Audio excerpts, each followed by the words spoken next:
everybody. Welcome to another edition of 3 Advisors and a Business. I'd like to welcome you to our discussion today. I'm here with BJ Handel and Deidre Mercedes. Hello, BJ. Hello, Mercedes. How are you guys doing? I'm good. I'm good. Oh, that's good to hear. How you I'm doing? good too. How are you? Yeah. I'm good too. So this is our fourth episode, and I'd like to say that I'm feeling really good about how we're progressing in our discussions, even though I'm getting pushback from a couple of my podcaster buddies about how it seems like so much of what we're talking about seems to be the same from business to business. And we talked a little bit about that off air, and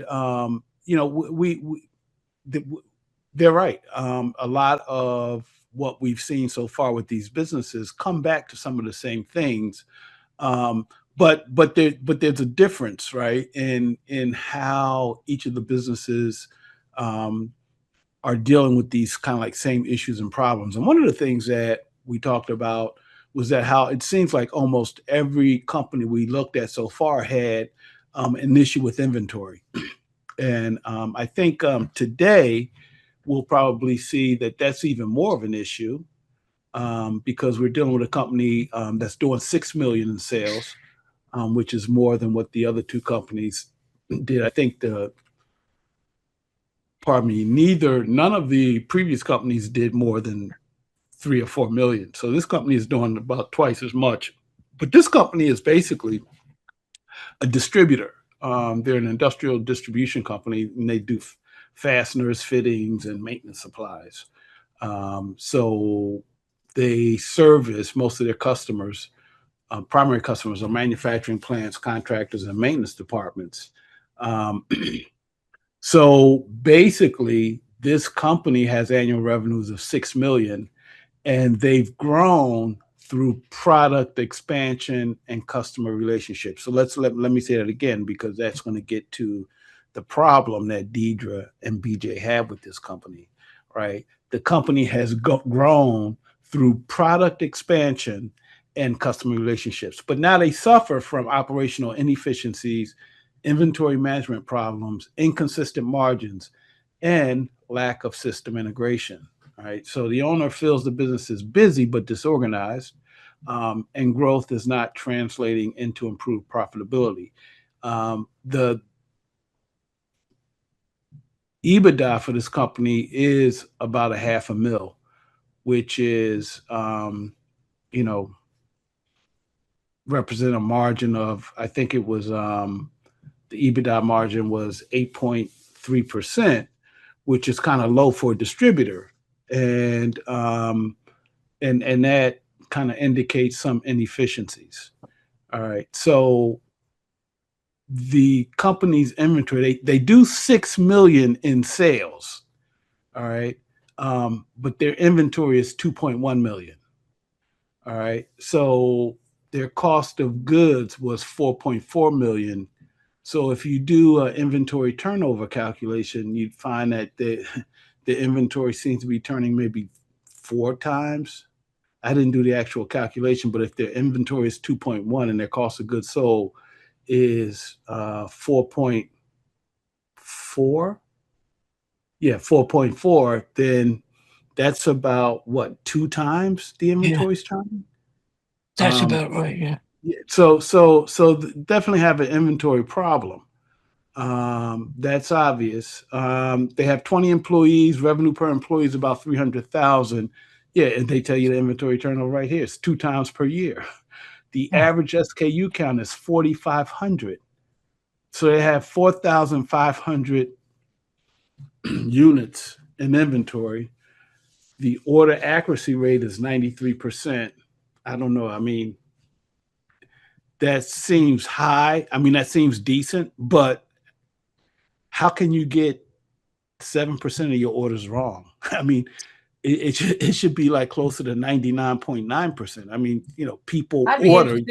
I'd be interested to know which orders, because if those 7% that they're getting wrong are, are small ones, then it makes a little bit of sense why they're still a bit profitable. Mhm. So if the 93% are, the bigger customers and they take more care with those, then that makes sense. So I'd be interested to know which customers are getting the better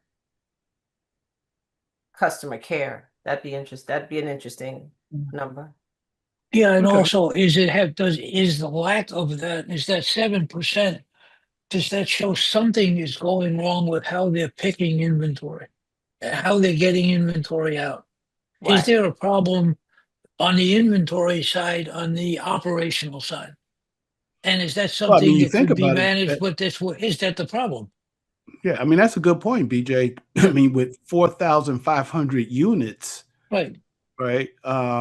How do you store all that in a way that's relatively efficient and relatively easy for employees to find all these different things, right? So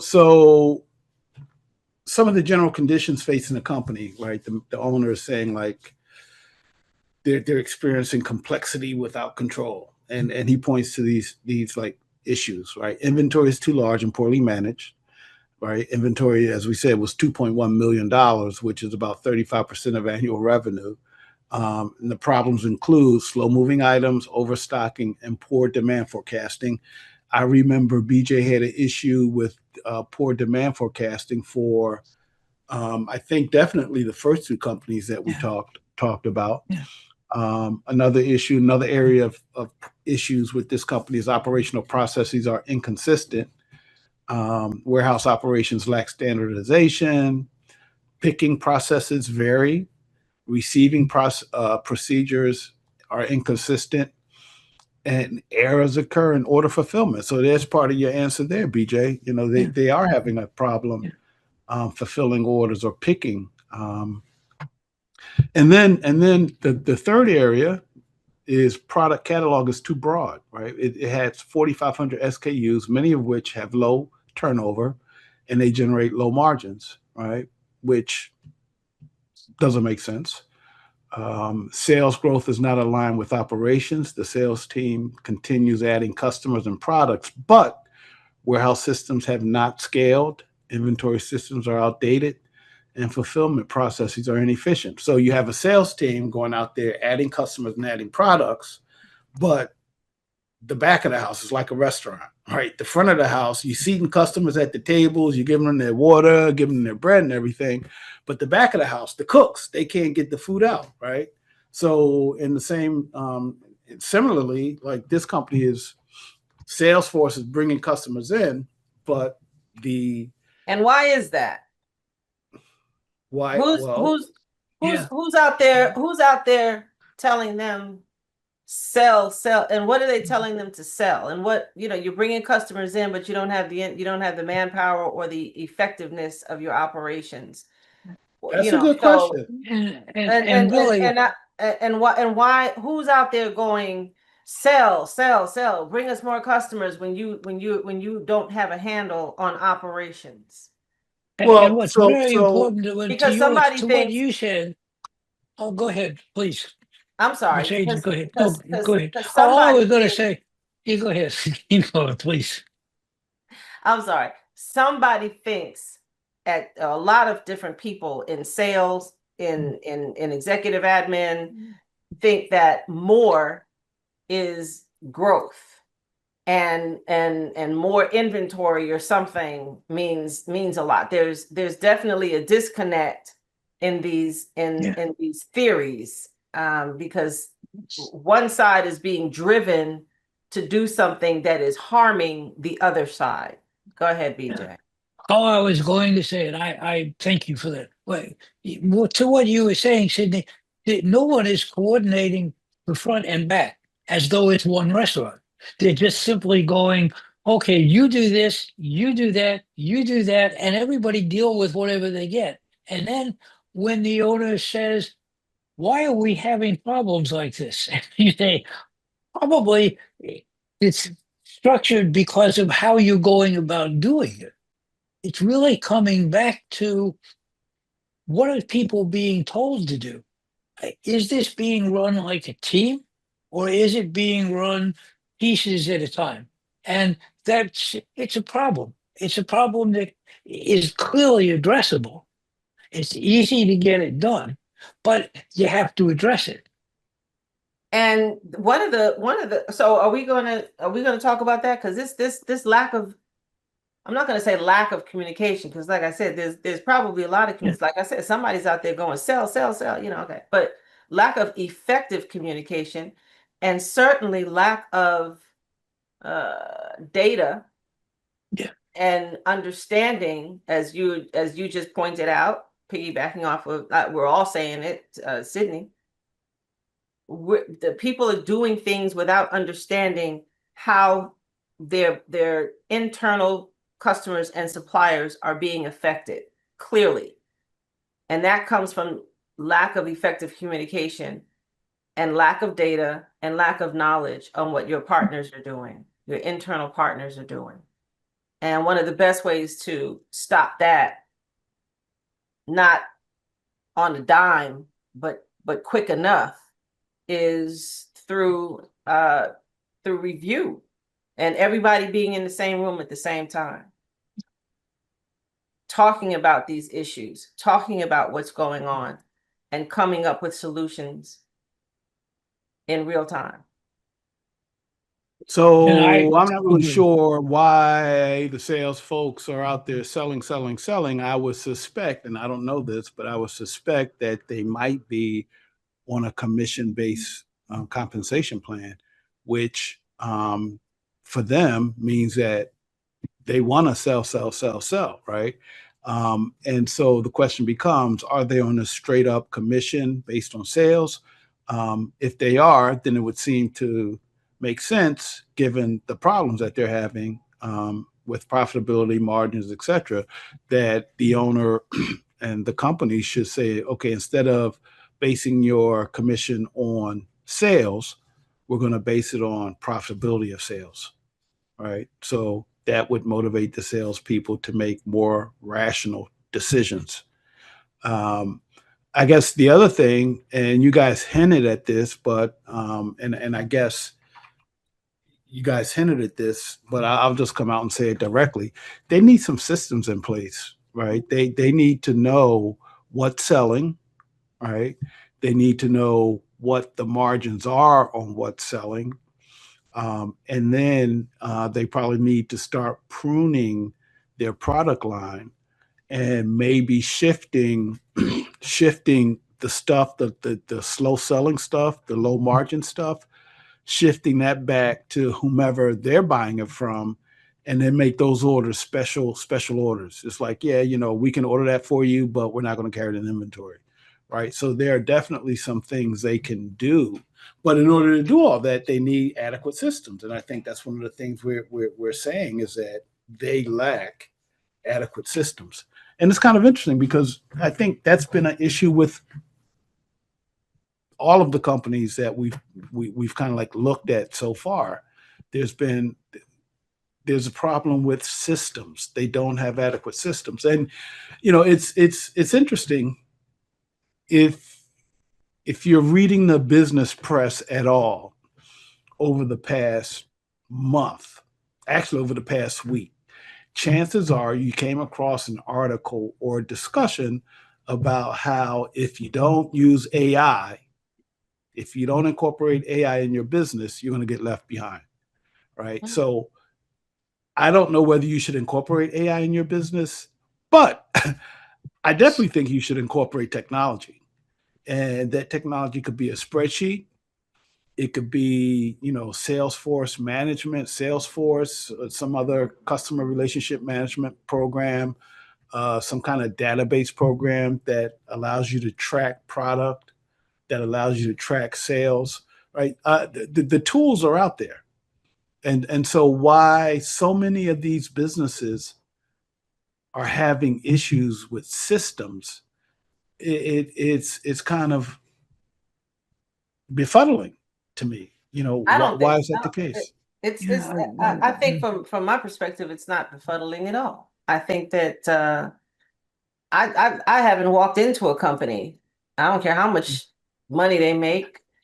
I've been through a few. There's always a systems problem somewhere that needs to be enhanced.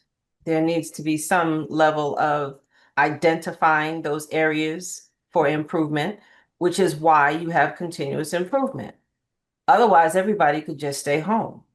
Now, I'm not saying that AI is not necessary.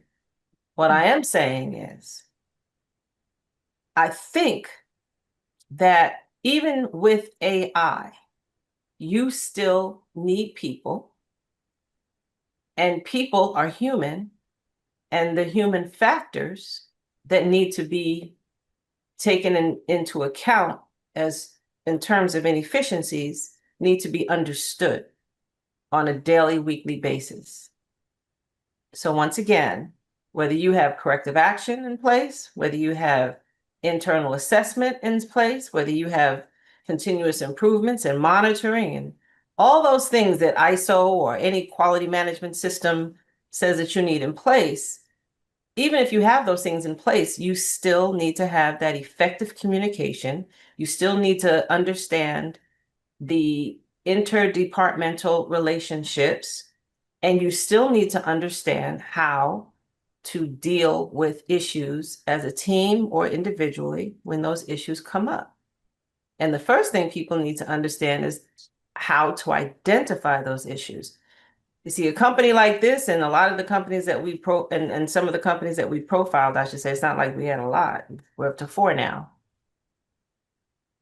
I wonder if we actually, went in and did an audit.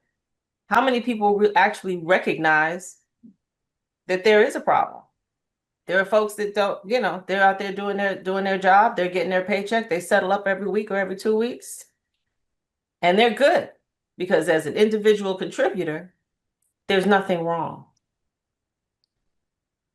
But I Well, think I'll just say this, Sydney. I think that what has gone on with pretty much all of the companies is the CEOs have identified, pretty much they all have identified that they have problems.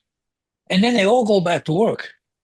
And Exactly. it's really, really hard to identify the problem and solve it when you are busy trying to get from point A to point B. And it's really being able to look at your business and having enough time and space to look at everything in the business overall and make decisions on it so you can make solid decisions. They know they have problems, but they don't know how to fix it. And That's so, really it. Yeah. yeah, Right. and so when you Yeah. deal with, again, my perspective, quality management systems, Yeah. the biggest thing I think that they're missing at this moment is management review, Yeah. which is the system of what you just said. Yeah. Looking at your situation and not just going back to work, but getting to the work of understanding the depth of those Yeah. inefficiencies and understanding how to fix them. But one of the things that happens, what you hit the nail on the head there. Executive management looks at the spreadsheets and they go out and they look at they may even talk to their customers. They may do a lot of things, but a lot of times they're not talking to their teams, their individual teams. Mm.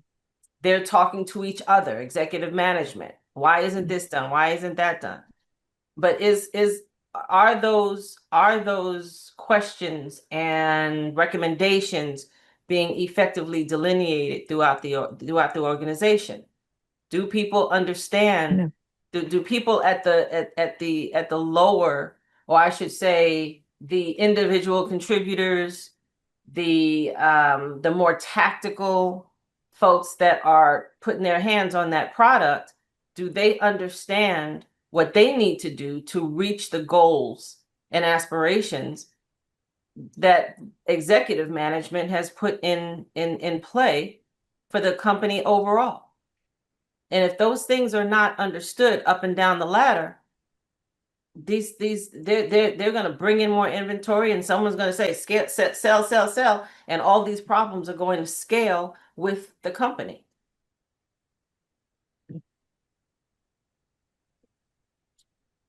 I agree. I agree. So I guess, completely. yeah, I guess I would agree generally with everything you guys have said. Um, but I guess I don't know. I take a kind of different perspective. Um, it seems like Mercedes is like hard line. This is what you need to do, and granted, yeah, they need to do that, right? I'm at a point though where I'm like, I recognize that small business folk tend not to do a lot of the things that they should do. The question for me is, how do you get them to the point where they begin to do these things, right? So I'm not going to go in personally. I'm not a ISO XYZ WKY type person necessarily, right? It's not the whole alphabet. It's just half. It sounds Yeah, like it. not just a few. Yeah.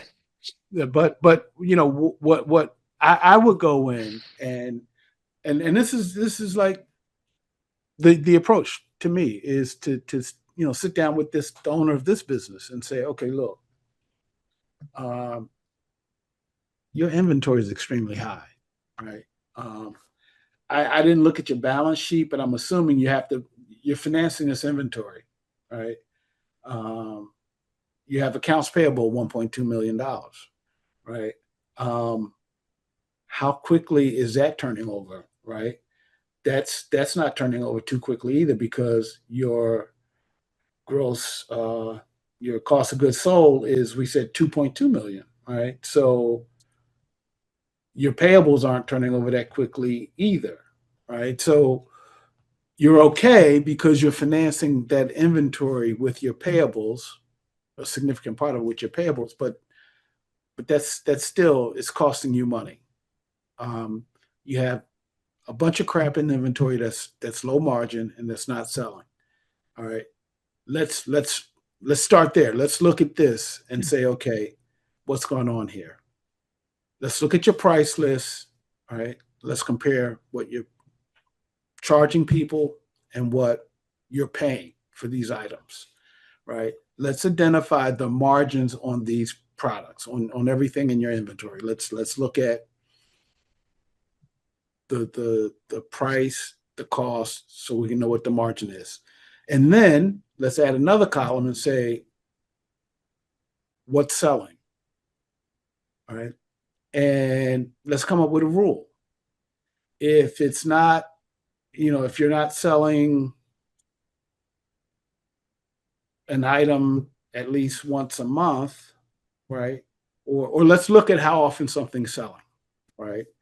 And you'll probably find that, probably 20, 30, maybe 40% of the items in the inventory are accounting for 80, 90% of your sales, right? So that 50 or 60% that's accounting for 20% of your sales, let's do the analysis and see what impact eliminating those sales have on your actual profitability. And it shouldn't be that fantastic because that 20% of sales probably has the lowest margins, right?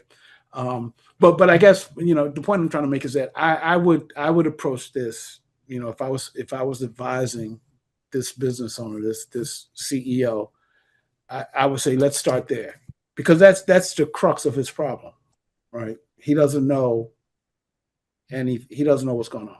And from there, it's like, okay, now let's rein in your salespeople and let's see if we can get them to focus on selling the items that we turn over quickly. Right. I would agree with you. But, And but, And and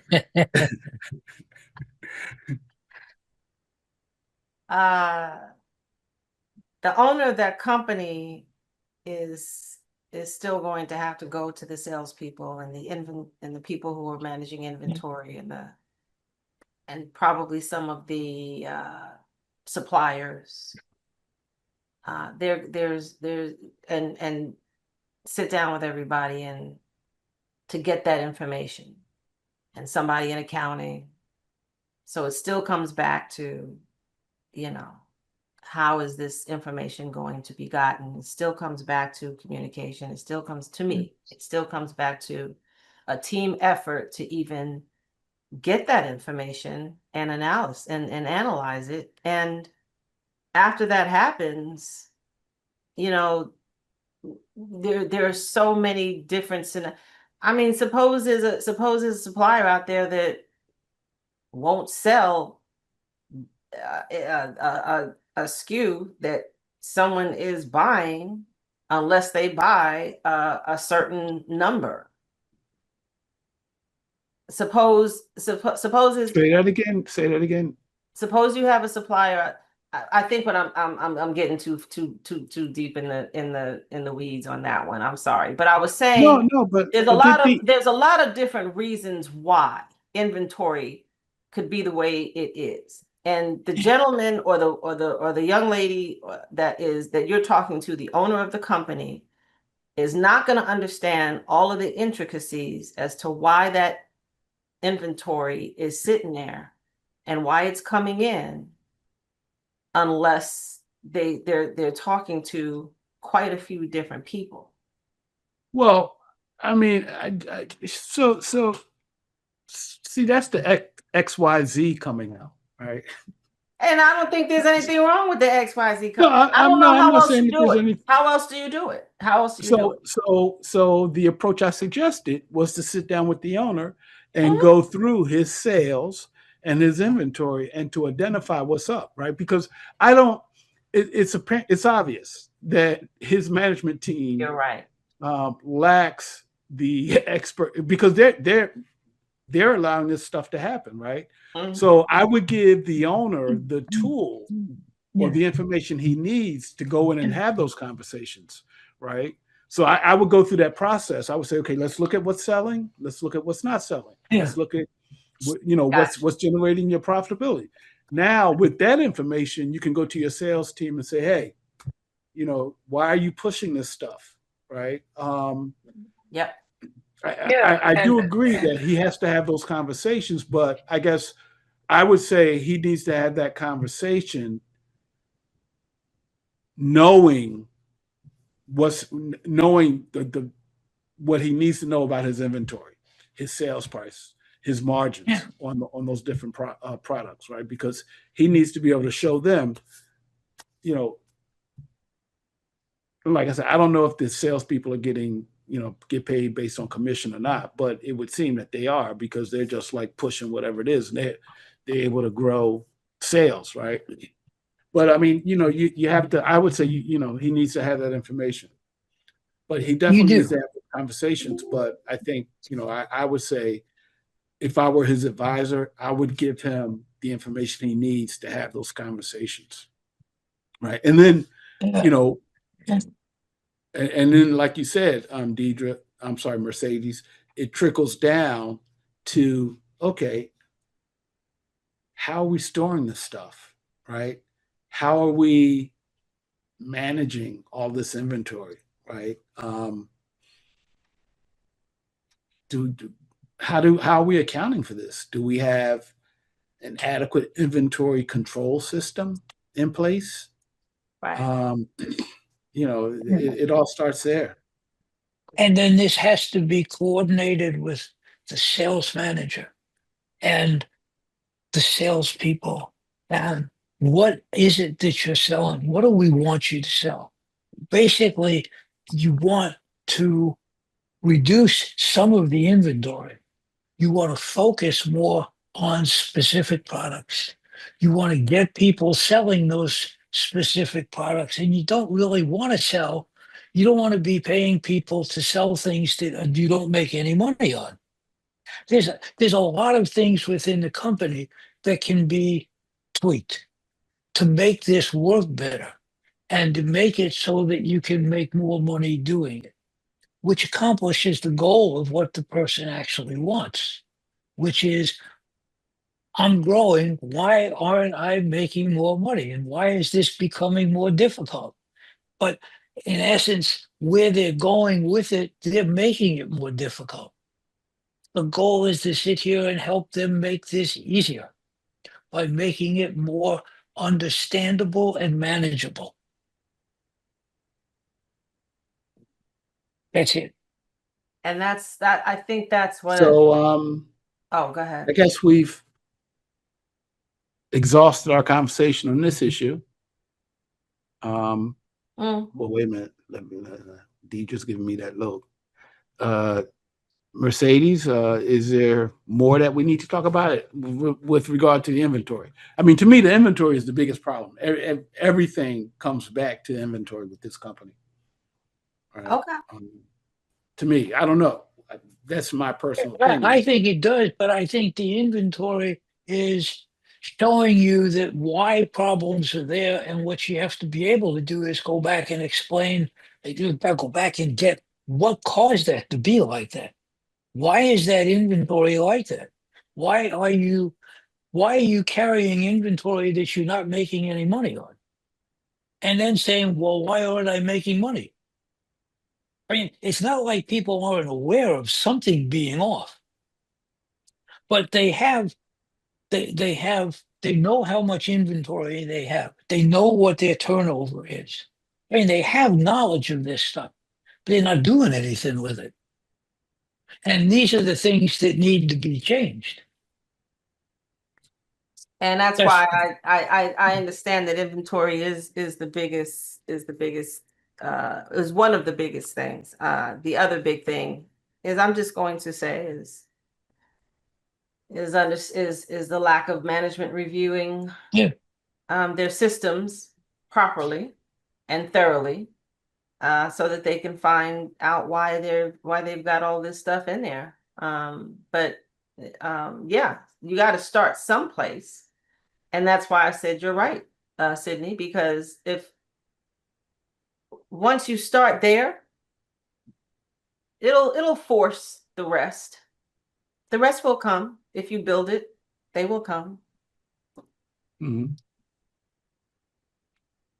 So any other issues you guys feel we need to discuss with this company? I think we've hit spot on a lot of this. I can't think of much else. Well, we to started talk out about. talking about the operational inefficiencies, of course, Right. and the need for more effective systems. Right. Yeah. So that's what that whole process will, that you mentioned, Sydney, will once you start talking to sales and your supply chains and folks down in inventory, to BJ's point, how are you storing this stuff? Where is it going? What's the shelf life and all this other good stuff? It's going to open up every other Yeah. can of worm that's hiding behind the books. So yeah.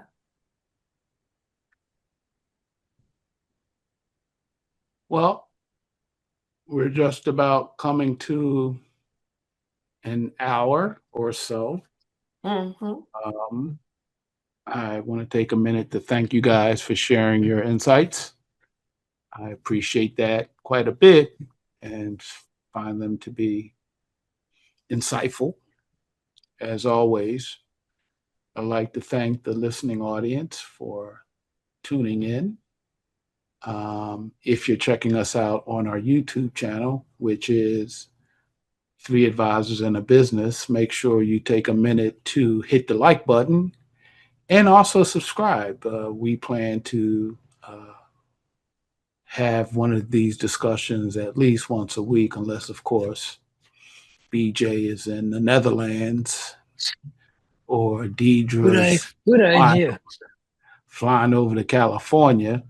But we plan to do this at least once weekly. And beyond that, as we grow what we're trying to do here, we will find some other ways to share with you information and insights that we have on running a business. Some of us are thinking that maybe we can add a call-in section so a business owner or entrepreneur can actually call in with a specific issue they may be facing, which I think is something that makes a lot of sense. So we'll probably be expanding into doing something like that. But right now, we're just trying to get our feet wet, establish ourselves here, lay our foundation before we take over the world like Pinky and the Brain did. Oh man. I think so. But hey, we do appreciate you guys tuning in. As I said, hit the like if you're checking us out on our YouTube channel, and subscribe. Otherwise, I'll bid you adieu. And as I always say when we end our show, may wealth be yours. Until next time, everyone, be good. I'll try.